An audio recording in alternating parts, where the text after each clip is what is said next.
అందరికీ మరణాత praise the lord. ఈరోజు దేవుని వాక్యము, లెక్కకు అవి నా తల వెంట్రుకలను మించి ఉన్నవి, నా హృదయము అధైర్యపడి ఉన్నది. కీర్తనల గ్రంథము 40వ అధ్యాయము 12వ వచనం. They are more than the hairs of my head and my heart fails within me. Psalms chapter 40 verse 12. ఈ రోజుకు గాను కృపగలిగిన దేవుడు మనకు అనుగ్రహించిన వాక్య భాగంను బట్టి ధ్యానించుకుందాము. ప్రభువునందు ప్రియమైన సహోదరి సహోదరులారా, దేవుని సన్నిధిలో దేవుని ప్రేమలో శక్తి ఉంది, ధైర్యం ఉంది. అయితే కొన్నిసార్లు మన చుట్టూ ఉన్న పరిస్థితులను బట్టి మనము కృంగిపోతుంటాం. ఈ లోకంలో మనిషి సాధారణంగా చాలా రకాల సమస్యలు ఎదుర్కొంటుంటారు. వారికి వచ్చిన సమస్యను బట్టి కొంతమంది ధైర్యం కలిగి ఉంటారు, మరికొంతమంది ధైర్యపడుతుంటారు. వాక్యం సెలవిస్తుంది, భయపడుట వలన మనిషికి ఉరివచ్చును అని. ఎన్ని సమస్యలోనైనా ఉండని, ఎన్ని శోధనలైనా ఉండనియండి, ఎంత గొప్ప వ్యాధితోనైనా ఒక వ్యక్తి ఉండినప్పటికీ ఆ వ్యక్తి ధైర్యంగా ఉండిన అన్ని రోజులు ఆ వ్యక్తిని ఆ రోగం కానీ, ఆ బాధ కానీ, ఆ ఆవేదన కానీ ఏమీ చేయలేవండి. ఇంకా ఇంకా ఆయుష్ పెంచుకుంటూ తన సమస్యలతో ఇంకా శక్తిని పొందుకుంటూ ఆనందంగా జీవించగలుగుతారు. శ్రమ దినమందు నీవు కృంగిన ఎడల చేతకాని వాడగదువు అని లేఖనములు సెలవిస్తున్నాయి కదా. సమస్య లేని మనిషి లేడు, అనారోగ్యం లేని వ్యక్తి లేడు.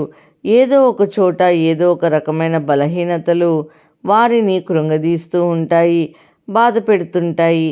వాటిని బట్టి భయపడితే, బలహీనపడితే మనము ఓటమిని ఒప్పుకున్న వారం అవుతామండి. ఈ రోజున ఈ మాటలు వింటున్న ప్రియమైన సహోదరి సహోదరులారా, ఈ లోకంలో ఒక మనిషిగా జీవిస్తున్న నీకు కూడా ఏదో ఒక సమస్య తప్పకుండా ఉంటుంది. అది ఆర్థికపరమైనదా, కుటుంబపరమైనదా, శారీరక బలహీనత, నీవు పనిచేసే ప్రాంతంలో ఇబ్బందులు ఏదైనా కావచ్చు. వాటిని బట్టి నీవు నీ హృదయంలో అధైర్యపడవద్దు. నీ హృదయము బలహీనమైనప్పుడు నీవు నిస్సహాయమైన వ్యక్తిగా మారతావు. దావీదు భక్తుడు రాసిన ఈ కీర్తనలో అతనికి ఎన్నో సమస్యలు వచ్చాయంట. లెక్కలేని అపాయములను నన్ను చుట్టుకుని ఉన్నవి, నా దోషములు నన్ను తరిమి పట్టుకున్నగా నేను తల ఎత్తి చూడలేకపోతున్నాను. లెక్కకు అవి నా తల వెంట్రుకలను మించి ఉన్నవి, నా హృదయము అధైర్యపడి ఉన్నది అని. అతనికి వచ్చిన సమస్యలు అంట, తలలో ఉన్న వెంట్రుకలంటే ఎన్నో సమస్యలు. ఒక్కసారి ఎన్నో ఇబ్బందులు దావీదు చూశాడు. చూడండి, మనకు ఒక సమస్య వస్తేనే తల్లడిల్లిపోతాం కదా. అటువంటిది ఒకేసారి 10 రకాల సమస్యలు వచ్చాయనుకోండి, ఏం చేస్తాం? ఎటువైపు చూసినా ఆనందం లేని, సంతోషం లేని ఈ జీవితము మనకుంటే, ఒక మనిషికే అటువంటి సమస్య వస్తే సాధారణంగా, అతి సాధారణంగా ఆలోచన ఏమిటంటే, నేను చనిపోతా అని, నేను నా జీవితం చాలిస్తాను, నేను ఆత్మహత్య చేసుకుంటాను అని ఇటువంటి తలంపులే కదా ఒక సాధారణ మానవుడు చేసేది. కానీ దావీదు మాత్రం అతనికి లెక్కలేనన్ని సమస్యలు, కనీసం ఎవరికి కూడా చెప్పుకోలేనన్ని సమస్యలు వచ్చినప్పటికీ చనిపోవాలని ఆలోచన చేయలేదు. ఇంకెందుకు ఈ జీవితం అని ఓటమిని అంగీకరించలేదండి. ఏం చేశాడో తెలుసా? ప్రియమైన సహోదరి సహోదరుడా, దేవుని పైన నమ్మకంతో ఆయన్ను ఆశ్రయించాడు. యెహోవా, దయచేసి నన్ను రక్షించుము, నా సహాయమునకు త్వరగా రమ్ము అని దేవునికి మొరపెడుతున్నాడు.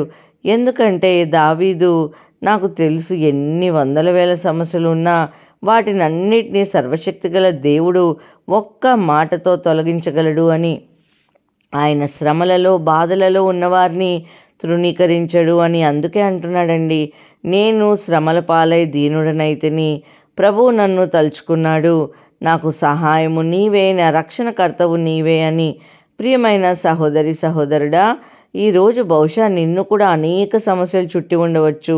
ఒకేసారి నమ్మక ద్రోహము, నష్టాలు, కుటుంబ కలహాలు, ఆర్థిక సమస్యలు, అనారోగ్య సమస్యలు, నీవు ఊహించని ఇబ్బందులు ఈరోజు నీవు చూస్తూ ఉండవచ్చు. వాటిని బట్టి నీవు భయపడకు.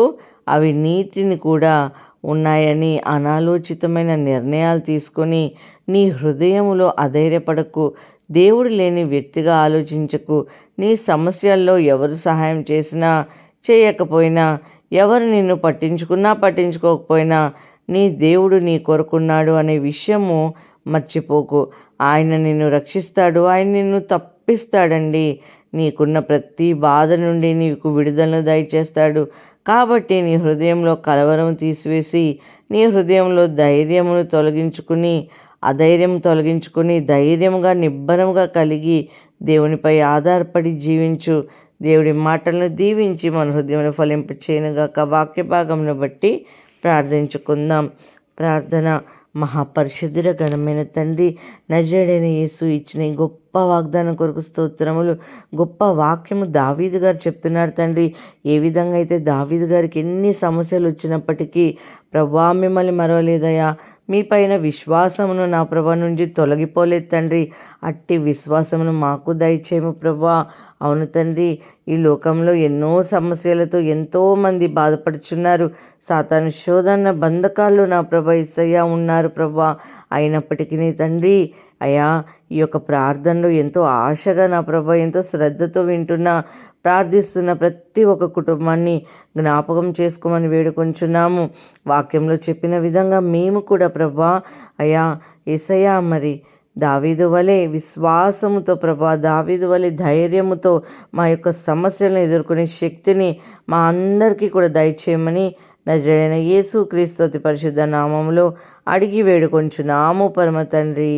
ఆమేన్.